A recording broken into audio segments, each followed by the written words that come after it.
জি7 শীর্ষ সম্মেলনে আমন্ত্রণ পেল ভারত এবং সেই আমন্ত্রণে সাড়া দিয়ে কানাডায় পৌঁছেছেন প্রধানমন্ত্রী নরেন্দ্র মোদী।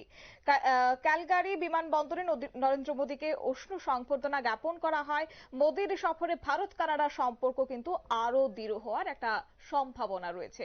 এই প্রসঙ্গে যাব বিস্তারিত, আমাদের সঙ্গে যুক্ত হয়ে গেছে বার্তা সম্পাদক দেবব্রত চক্রবর্তী। দেবব্রত, তা কি জানতে পারছো?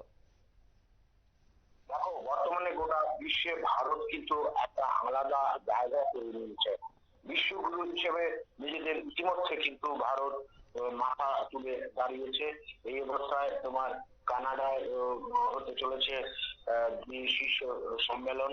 এই সম্মেলনে যোগ দিতে কানাডায় পৌঁছেছেন প্রধানমন্ত্রী নরেন্দ্র মোদী। কার্যত তিনি তোমার বিদেশ সফরে সাইপ্রাস সফর শেষ করে তিনি আজকে কানাডায় পৌঁছেছেন। কানাডার তোমার ক্যালগারি বিমানবন্দরে প্রধানমন্ত্রী নরেন্দ্র মোদীকে একটু আগে উষ্ণ সংবর্ধনা জ্ঞাপন করা হয় এবং প্রধানমন্ত্রী এখন কানাডায় 51তম শীর্ষ সম্মেলনে অংশ নেবেন।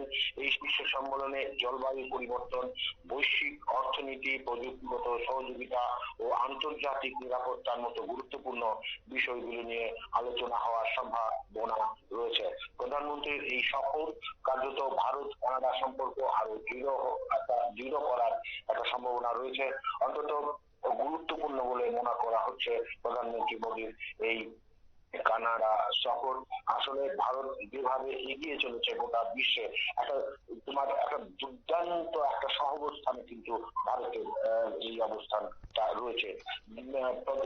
জি সম্মেলনে প্রধানমন্ত্রী নরেন্দ্র মোদী কিন্তু তোমার ভারতের প্রাচীন সংস্কৃতি ও মূল্যবোধের ভিত্তিতে ভারতের যে শান্তি, সম্প্রীতি, মানবতা এবং সমৃদ্ধির পথে চলার যে তোমার দৃষ্টিভঙ্গি তা তুলে ধরতে পারেন।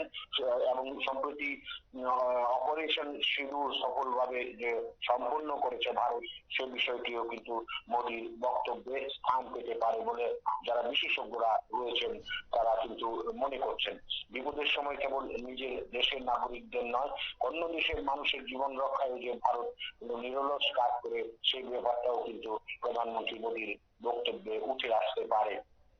এবং অপারেশন সিঁদুরের মাধ্যমে কখনো যে কোনো তোমার সাধারণ নাগরিকের উপর যে কোনো আক্রমণ সংঘটিত করতে চায়নি ভারত, সে ব্যাপারটাও কিন্তু জি সম্মেলনে তোমার জি7 যে শীর্ষ সম্মেলন, এই শীর্ষ সম্মেলনের মঞ্চ থেকে বিশ্বকে তিনি বোঝাতে চাইবেন।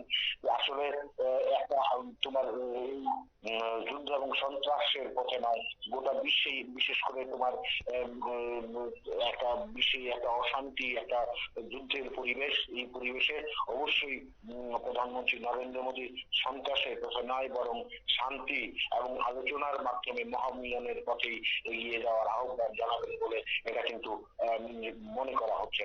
ভারত টেকসই উন্নয়ন, প্রযুক্তি সহযোগিতা এবং জলবায়ু পরিবর্তনের যে চ্যালেঞ্জ মোকাবেলায় সক্রিয় অংশীদারি হবে, সে ব্যাপারে যে প্রধানমন্ত্রী মোদী তার বক্তব্যে বিশ্ববাসীকে একটা গুরুত্বপূর্ণ বার্তা দেবেন, সে ব্যাপারে সন্দেহের কোনো কারণ নেই।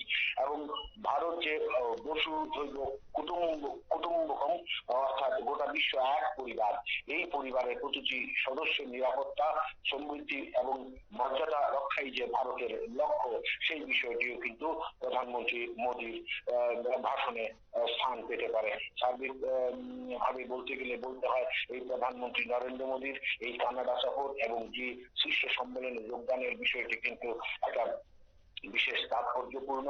এই অবস্থায় প্রধানমন্ত্রী মোদী আসলে ভারতের যে বর্তমান মানসিকতা, ভারতবাসীর কৃষ্টি সংস্কৃতি, ভারতের এই যে তোমার যুদ্ধ বিরোধী মন মানসিকতা, সেটা কিন্তু তুলে ধরবে।